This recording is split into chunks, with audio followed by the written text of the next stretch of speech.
বিশেষ খবর। নির্বাচন কমিশন রাজ্যে 4 জেলায় নতুন জেলা শাসক নিয়োগ করেছে।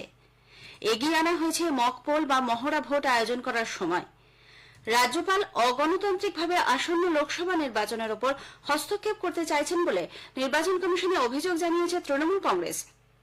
নিয়োগ দুর্নীতি মামলায় ধৃত সরকারি কর্তাদের বিরুদ্ধে বিচার প্রক্রিয়া শুরুর অনুমোদন না মেলায় রাজ্যের মুখ্য সচিবের কাছ থেকে বিস্তারিত রিপোর্ট চেয়েছে কলকাতা হাইকোর্ট।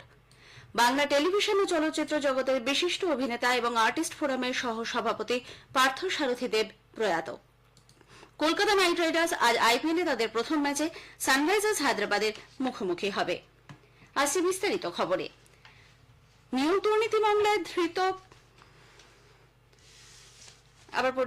নির্বাচন কমিশন রাজ্যে 4 জেলায় নতুন জেলা শাসক নিয়োগ করেছে। গতকাল এক বিজ্ঞপ্তিতে জেলা শাসক হিসেবে পূর্ব মেদিনীপুরে জয়শ্রী দাশগুপ্ত, ঝাড়গ্রামে মৌমিতা গোদারা বসু, পূর্ব বর্ধমানে কে রাধিকা আইয়ার এবং বীরভূমের শশাঙ্ক শেট্টির নাম অনুমোদন করে।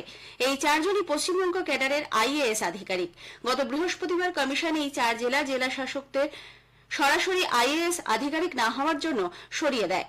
এদিকে এই অপসারণকে বৈষম্যমূলক আখ্যা দিয়ে পশ্চিমবঙ্গ সিভিল সার্ভিস ডব্লিউবিসিএস আধিকারিকদের সংগঠন রাজ্যের মুখ্য নির্বাচন আধিকারিককে চিঠি দিয়েছে।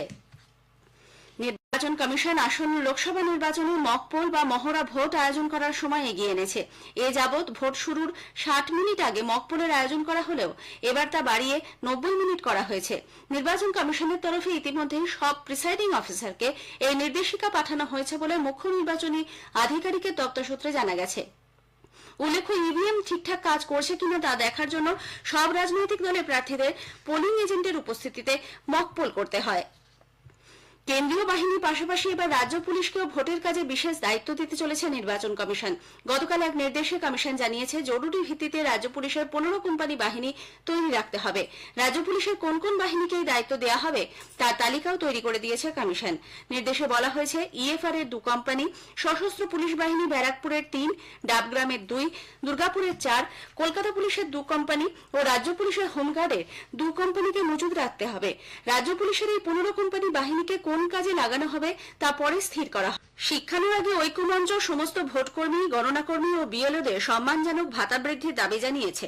মঞ্চের সাধারণ সম্পাদক কিঙ্কর অধিকারী গতকাল এক বিবৃতিতে বলেন, 2014 সালের পর থেকে ভোটকর্মীদের ভাতা বৃদ্ধি হয়নি। নির্বাচন কমিশনের কাছে এই দাবি বিবেচনার আশ্বাস দেওয়া হলেও তা এখনো বাস্তবায়িত হয়নি বলে তার অভিযোগ। লোকসভা নির্বাচনের প্রেক্ষিতে আপার প্রাইমারি চাকরি প্রার্থীদের পার্সোনালিটি টেস্ট স্থগিত রাখা হয়েছে।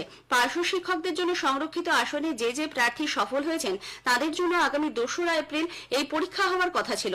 স্কুল সার্ভিস কমিশন গতকাল বিজ্ঞপ্তি জারি করে সেই পার্সোনালিটি টেস্ট স্থগিত রাখার কথা জানিয়েছে। ভোটের কারণেই এই সিদ্ধান্ত বলে জানানো হয়েছে। বিষয়টি নিয়ে স্কুল সার্ভিস কমিশন ইতিমধ্যে নির্বাচন কমিশনকে চিঠি পাঠিয়েছে। তারা কোনো রকম সবুজ সংকেত দিলে ফের নতুন কোনো বিজ্ঞপ্তি দেওয়া হতে পারে বলে কমিশন সূত্রে জানা গেছে। রাজ্যপাল